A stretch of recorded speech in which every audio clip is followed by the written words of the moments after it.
Assalamualaikum warahmatullahi wabarakatuh. Sebelumnya terima kasih atas kesempatannya.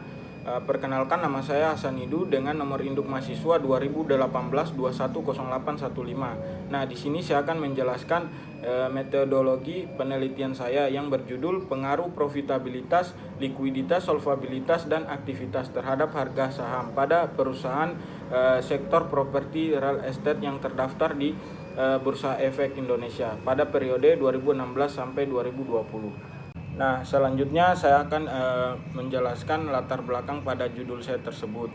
Nah, jadi pada masa saat ini adanya wabah virus COVID-19 tersebut membuat sektor properti mengalami kesusahan dalam menjual atau memasarkan propertinya di tengah pandemi saat ini. Yang mana kita tahu di masa pandemi seperti ini perputaran uang sangat susah, sehingga orang-orang yang ingin membeli sebuah properti itu semakin menurun. Oleh sebab itu, saya menganalisis apa pengaruhnya dan apa dampaknya, serta bagaimana pengaruhnya terhadap harga saham.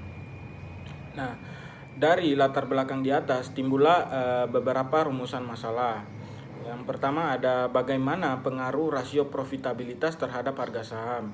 Yang kedua, bagaimana pengaruh rasio likuiditas terhadap harga saham. Dan yang ketiga ada bagaimana pengaruh rasio solvabilitas terhadap harga saham. Dan yang terakhir ada bagaimana rasio aktivitas terhadap harga saham tersebut. Baik, selanjutnya saya akan menjelaskan kerangka pemikiran saya. Nah, di mana kerangka pemikiran saya ini terdiri dari variabel independen dan dependen. Independen itu sendiri terdiri dari profitabilitas, likuiditas, solvabilitas, dan aktivitas. Sedangkan dependen yaitu harga saham. Nah, yang mana yang pertama ada profitabilitas. Nah, profitabilitas ini berpengaruh positif terhadap harga saham. Di sini saya akan menjelaskan terlebih dahulu apa itu profitabilitas. Jadi profitabilitas ini merupakan kemampuan perusahaan dalam menghasilkan laba dalam satu periode tertentu, baik menggunakan sumber-sumber yang dimiliki perusahaan seperti misalnya aset, modal yang dimiliki, atau penjualan perusahaan, sehingga semakin besar perusahaan dalam mendapatkan laba, maka akan mencerminkan kinerja perusahaan ini sangat baik, sehingga berpengaruh terhadap naiknya harga saham perusahaan tersebut. Pada penelitian ini, pada variabel profitabilitas saya menggunakan alat ukur ROA atau Return on Asset, yang mana laba bersih dibagi total aset. Nah, ROA ini merupakan kemampuan perusahaan menghasilkan laba bersih setelah pajak dengan menggunakan aset yang dimiliki perusahaan. Jadi ketika ROA ini berpengaruh positif, maka perusahaan dalam mengelola seluruh aset perusahaan ini sangat efisien untuk mendapatkan laba, sehingga berpengaruh terhadap naiknya harga saham. Baik, di sini saya akan melanjutkan yang kedua, yaitu ada likuiditas. Nah, yang mana likuiditas ini bisa berpengaruh positif maupun negatif terhadap harga saham. Nah, di sini saya akan menjelaskan terlebih dahulu apa itu likuiditas. Jadi, likuiditas ini merupakan kemampuan perusahaan untuk memenuhi kewajiban jangka pendeknya. Maka dari itu, ketika perusahaan mampu melunasi kewajiban jangka pendeknya pada tepat waktu yang telah ditentukan, maka perusahaan tersebut dapat mencerminkan kinerja perusahaan yang baik serta perusahaan yang liquid, sehingga dapat berpengaruh terhadap naiknya harga saham suatu perusahaan tersebut. Nah, pada penelitian ini variabel likuiditas saya menggunakan alat ukur CR atau current ratio, yang mana aset lancar dibagi liabilitas jangka pendek. Nah, maksud dari CR ini merupakan rasio yang mengukur kemampuan perusahaan untuk membayar liabilitas lancarnya dengan menggunakan aset lancar yang dimiliki. Jadi ketika CR ini berpengaruh positif, maka perusahaan dalam membayar liabilitas lancar atau utang jangka pendeknya itu dengan tepat waktu. Nah, sehingga perusahaan dapat mencerminkan kinerja yang baik, dan perusahaan tersebut semakin dapat dikatakan liquid, sehingga berpengaruh terhadap naiknya harga saham perusahaan tersebut. Sebaliknya, ketika CR ini berpengaruh negatif, maka perusahaan ini dapat dikatakan tidak mampu dalam membayar utang jangka pendeknya dengan tepat waktu, sehingga perusahaan ini dapat mencerminkan kinerja yang kurang baik. sehingga dapat berpengaruh terhadap nilai suatu perusahaan yang mengakibatkan menurunnya harga saham perusahaan tersebut. Nah, selanjutnya ada solvabilitas. Nah, yang mana variabel ini bisa berpengaruh positif maupun negatif juga terhadap harga saham. Nah, di sini saya akan menjelaskan terlebih dahulu apa itu solvabilitas. Jadi, solvabilitas ini merupakan suatu kemampuan perusahaan dalam mengukur berapa jumlah dana yang bersumber dari utang jangka panjang maupun jangka pendek untuk membiayai aset perusahaannya. Jadi semakin besar kemampuan perusahaan dalam membayar hutang jangka panjang maupun jangka pendek, maka akan mempengaruhi harga saham dan mempengaruhi tinggi rendahnya harga saham. Nah, pada penelitian ini, pada variabel solvabilitas, saya menggunakan alat ukur DER atau Debt to Equity Ratio, yang mana total hutang dibagi total aset. Nah, maksud dari DER ini merupakan rasio yang mengukur berapa jumlah dana yang bersumber dari utang untuk membiayai aktiva perusahaan. Jadi ketika DER berpengaruh positif, maka perusahaan dalam mengelola hutang-hutangnya ketika membiayai aset perusahaan ini sangat baik, serta perusahaan juga dalam pengelolaan modal sendiri ini harus sama besarnya dengan jumlah hutang perusahaan, yang mana agar perusahaan mampu dalam melunasi kewajibannya dengan tepat waktu, maka perusahaan tersebut dapat mencerminkan nilai perusahaan yang baik sehingga berpengaruh terhadap naiknya harga saham perusahaan tersebut. Sebaliknya, ketika DER berpengaruh negatif, maka perusahaan ini dapat dikatakan tidak mampu dalam membayar utang jangka pendek maupun panjangnya dengan tepat waktu dalam membiayai aktiva perusahaan serta pengelolaan modal sendiri ini lebih kecil dibanding total hutang yang terlalu besar, sehingga berdampak pada ketidakmampuan suatu perusahaan dalam melunasi kewajibannya, sehingga dapat mencerminkan nilai suatu perusahaan kurang baik dan berdampak pada menurunnya harga saham perusahaan tersebut. Nah, selanjutnya yang terakhir itu ada variabel aktivitas, yang mana variabel ini bisa berpengaruh positif maupun negatif terhadap harga saham. Nah, di sini saya akan menjelaskan terlebih dahulu apa itu aktivitas. Jadi, aktivitas ini merupakan suatu kemampuan perusahaan dalam mengelola penggunaan seluruh aset penjualannya. Nah, semakin besar perusahaan dalam mengelola seluruh aset penjualan, maka semakin efektif dan efisien pengelolaan total aset penjualan, sehingga akan mempengaruhi harga saham dan mempengaruhi tinggi rendahnya harga saham. Pada penelitian ini, pada variabel aktivitas, saya menggunakan alat ukur TATO atau Total Asset Turnover, yang mana penjualan besar dibagi total aset. Nah, maksud dari TATO ini merupakan rasio yang mengukur efektivitas penggunaan seluruh aset dan menghasilkan penjualan. Jadi, ketika TATO tersebut berpengaruh positif, maka pengelolaan seluruh aset yang dimiliki sangat baik oleh pihak manajemen perusahaan, yang mana dapat mampu menghasilkan penjualan yang besar, sehingga dapat dikatakan perusahaan tersebut mampu dalam mengelola total asetnya secara efektif dan efisien. Maka perusahaan tersebut dapat mencerminkan nilai perusahaan yang baik, sehingga dapat berpengaruh terhadap harga saham perusahaannya akan naik atau meningkat. Sebaliknya, ketika TATO tersebut berpengaruh negatif, maka perusahaan tersebut tidak mampu dalam pengelolaan seluruh asetnya atau tidak efektif dan efisien dalam mengelola total asetnya, sehingga penjualan yang didapatkan tidak memenuhi target penjualan. Maka perusahaan tersebut dapat mencerminkan nilai perusahaan yang kurang baik, sehingga dapat berpengaruh terhadap harga saham perusahaan tersebut itu bisa menurun atau rendah. Nah, selanjutnya saya akan menjelaskan tentang hipotesis penelitian saya, yang mana terdiri dari hipotesis yang pertama itu profitabilitas berpengaruh terhadap harga saham. Nah, tadi saya sudah jelaskan, jika profitabilitas berpengaruh positif, maka perusahaan dalam mengelola seluruh aset perusahaan ini sangat efisien untuk mendapatkan laba, sehingga berpengaruh terhadap naiknya harga saham. Selanjutnya, hipotesis yang kedua, likuiditas berpengaruh terhadap harga saham.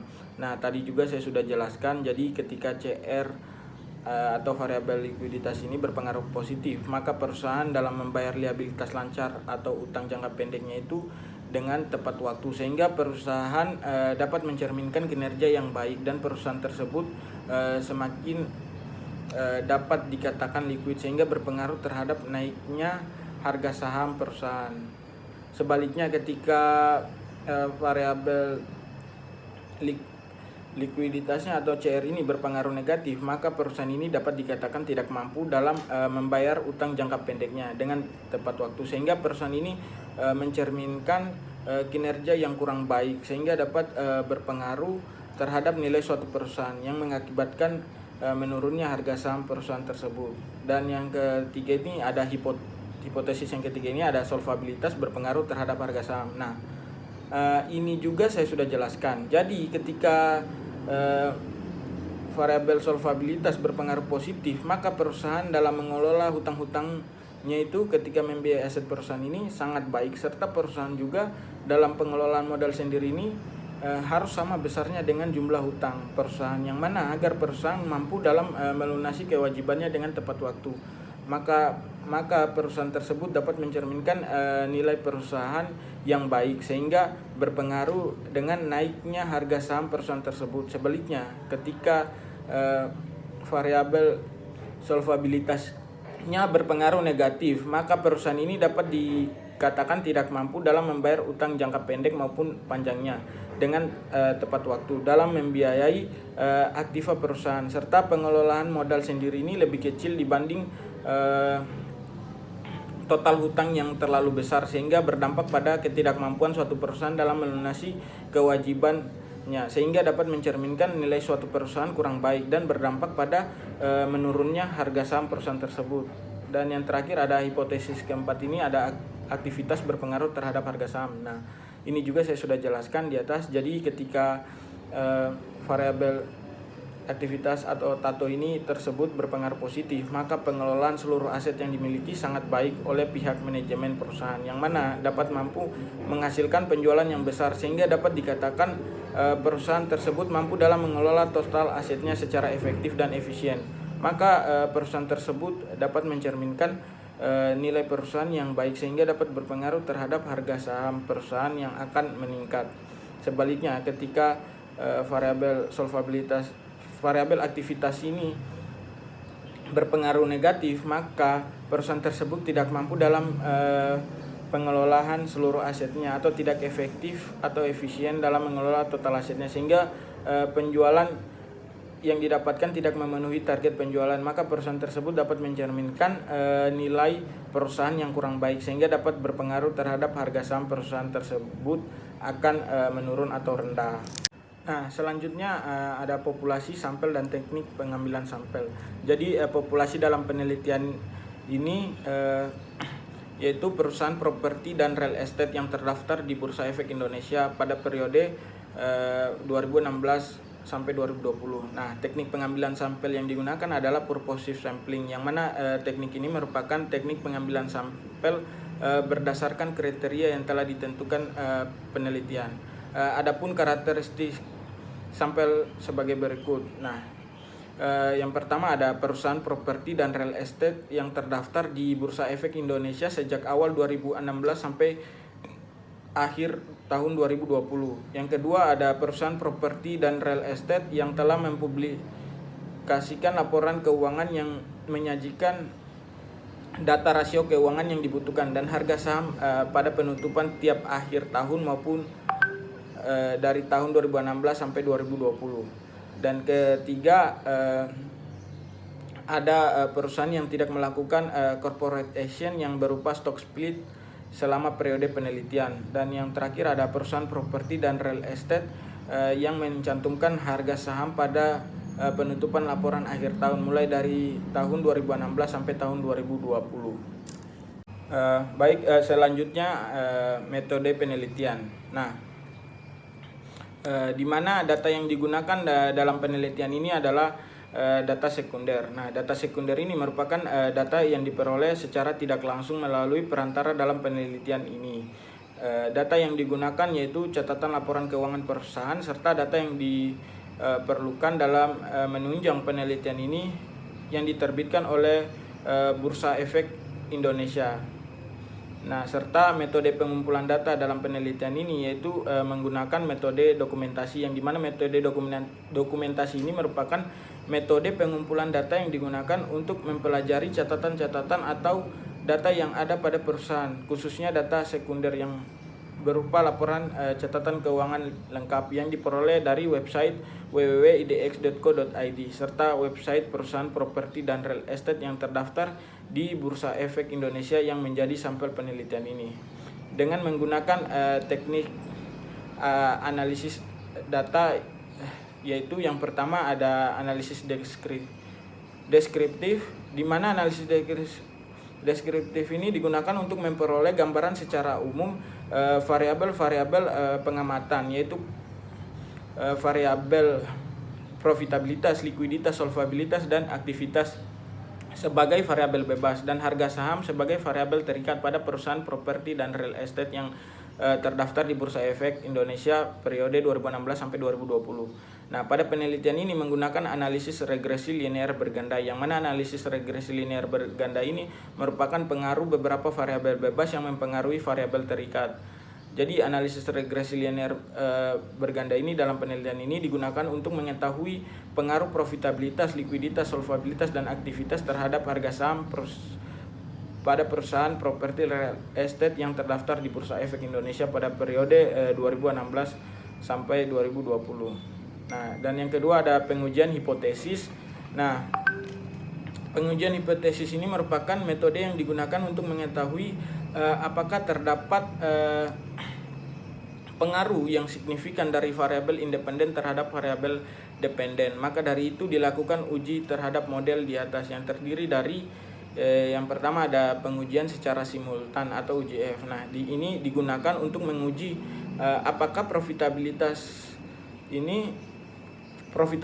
likuiditas, solvabilitas, dan aktivitas ini secara simultan bersignifikan mempengaruhi harga saham. Dan yang kedua ada koefisien determinasi atau R2, di mana digunakan untuk mengukur seberapa besar kemampuan model dalam menerangkan variasi variabel terikat, atau dapat diartikan sebagai sumbangan atau kontribusi seluruh variabel bebas secara simultan dan mempengaruhi variabel terikat. Dan yang ketiga ada uji sisi kanan. Nah, uji sisi kanan ini menunjukkan seberapa jauh pengaruh satu variabel independen secara individual dalam menerangkan variasi variabel dependen, serta koefisien regresi digunakan untuk mengetahui pengaruh variabel bebas secara parsial terhadap variabel terikat. Dan yang terakhir ada uji parsial dua sisi, ya, yang dimana uji signifikan parsial atau uji individu ini digunakan untuk menguji apakah suatu variabel bebas berpengaruh positif atau negatif terhadap variabel terikat. Sekian penjelasan dari saya. Mohon maaf apabila ada salah kata. Sekian, terima kasih.